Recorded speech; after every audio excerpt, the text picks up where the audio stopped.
Mm.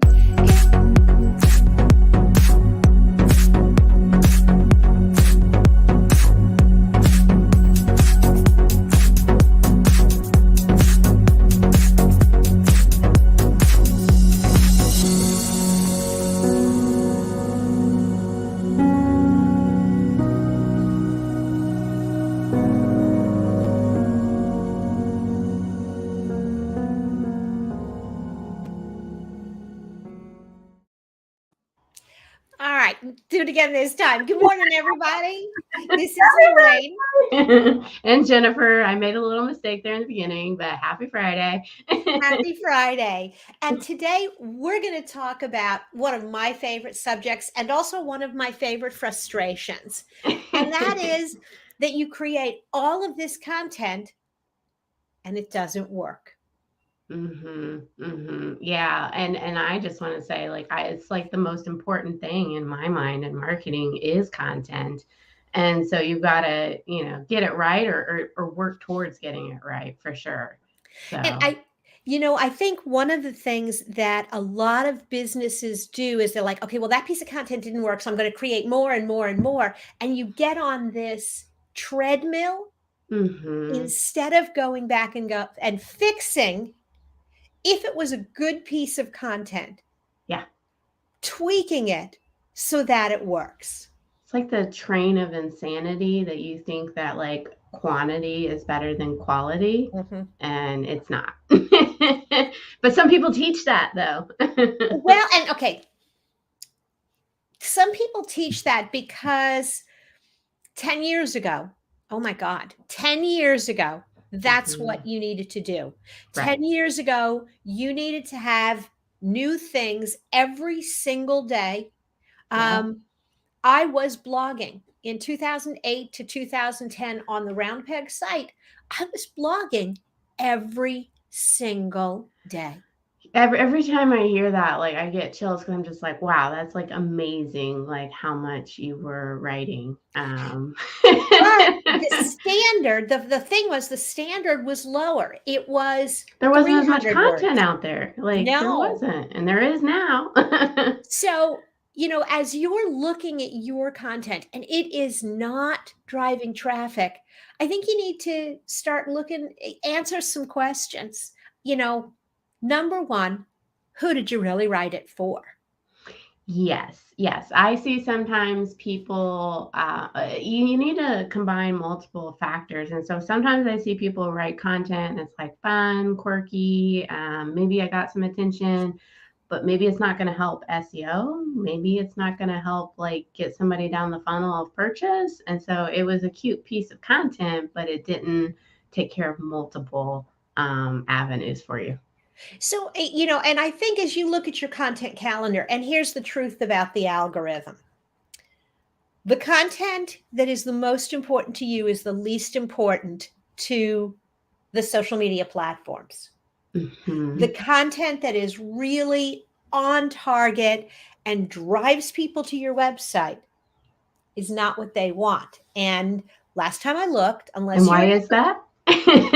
Unless you're advertising, Facebook wants people to stay on Facebook. LinkedIn wants people to stay on LinkedIn. Yeah. And so when you create a blog post and all you do is drop the link with a shared image on Facebook, Facebook is like, I ain't going to show that to anybody. Yep, because it's going to take people away from their platform and where they take money and make money. So yeah, so you got to look at both worlds. I don't want to go on a tangent, but I like putting the link in the comments. That's actually what I've started doing on almost all of my posts. And it takes more time and it's harder because if you're using a scheduling tool, you can't, a lot of the tools don't let you do it in the comments. And so what I do, I mean, some platforms do. Do you use one that lets you comment right from the platform? No. I was just going to say, I recently read another study about not even putting a link at all and just, wanting people just to go Google and find the information. I was like, well, that's interesting. But that's social media. Back to content. So what I would do first off is I would look at your mix of content and recognize that you've got to do a little bit of each. You have to have some content that's just designed to create engagement, that Yeah. is just designed to create a little bit of conversation around your brand. Yeah. And then you can have some that is going to drive traffic that will have links, but again, wherever possible, don't always put it right in the post. Go ahead, let people comment on the post, and then if they're excited, then you're like, oh, did you like this little snippet? If you want to read the whole article, here Yeah. you go. I think that wraps up too you're talking about type of content from the standpoint of, what you put in there, but maybe mix it up with video, audio, written, because we all like to learn and absorb information in different formats. And then when you can, I think, get the trifecta where maybe you have a blog post that is written, has a video on it, and has an audio portion with podcasts, then I think you really get what's called dwell time, where people will spend time on that page, and you're checking a lot of boxes there.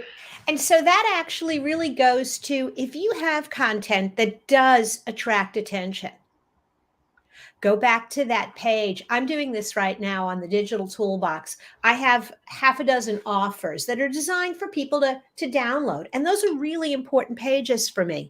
But you know what? The same social share graphic I created 2 years ago, people have seen. Mm-hmm. And so they're ignoring it. And so what I've started doing is just going back and creating a whole new set of graphics. Yeah. For the same pages. Yep. Drop them into the timeline. And you know what? It works because it looks new, it looks fresh. Yeah. And that's really important for your user, which is where you should start first. But it's also important for search engines, because in our industry, it's changing so fast. Those blog posts that you were writing, like 5 a week, are probably outdated.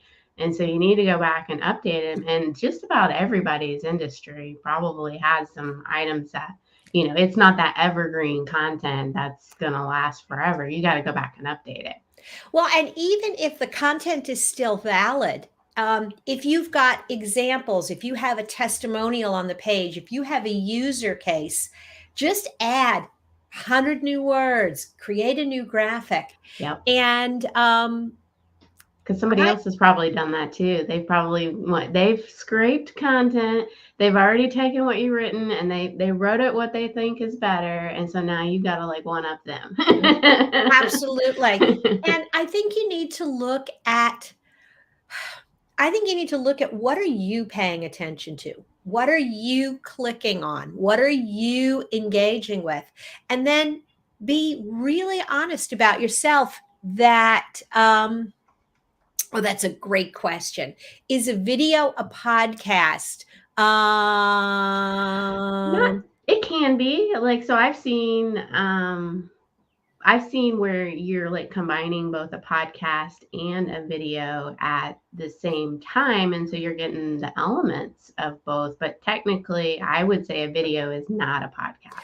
It can be. So I think of podcasts as a very specific audio only platform. I think a lot of podcasters are creating supplemental videos. Mm-hmm. This live stream, this weekly, Mark, because this is your first time here, this weekly live stream is specifically just a video. It's a little bit more rambling. And I think in my mind, podcasts are, at least my podcast is a little bit more structured. Mm-hmm. And this tends to be a little bit more rambling. This is more interactive. If somebody comments, we're going to go off on a tangent and answer their question. Oh, like this. We're in a live environment. So, yeah. But I think, one of the points is that doing live things like this, putting this kind of content in your timeline, engaging with your audience, then the social platforms look at it and go, oh, these guys are creating good stuff. So the next time they put something out there, I'm going to share. Yes, more reach. So you're going to get in front of more people and you're building more of your top of funnel. But this type of marketing is not, and I'll call it marketing, but it is not the I'm going to buy because I saw that video. Mm-mm. I think like 99% of marketing is not like I'm going to buy because I saw this ad, unless you're talking about like a widget, this dress, or some sort of retail, or some sort of like 50% off or something like that. Like most marketing is working upstream. Yeah. And so I think people have to be realistic. What is your content supposed to do? Your content is supposed to build name recognition, attract the attention of a prospective customer, and drive people to learn more. Educate. Mm-hmm. And Educate. when they come after they participate in, after they read your article, listen to your podcast, watch the video, But then you Lorraine, have I to. don't want to teach them everything. If I teach them everything, they'll just do it on their own. Like why would I like do that? Like I know you're being facetious, because the reality is the more you tell people about how to actually do your job, the more likely they are to hire you, because the reality is they see there's how hard it more is. to, and it's not just our profession. There's more to pretty much any profession. And the truth is, the do-it-yourselfers, they're going to do it themselves anyway. Right. And in a way, giving them the content gets them out of the way, so that the Mhm. people who look at that and go, ooh, there's more to that than I thought, and that person seems to know it, I'm going to hire them. They value their time. Mm-hmm. You know, And time is money. I can do anything, but I cannot do everything. absolutely. And speaking of time, amazingly, we're We're out kind of of out for this week. it. If you've enjoyed today's conversation, definitely bookmark every Friday at 9 a.m. We're here.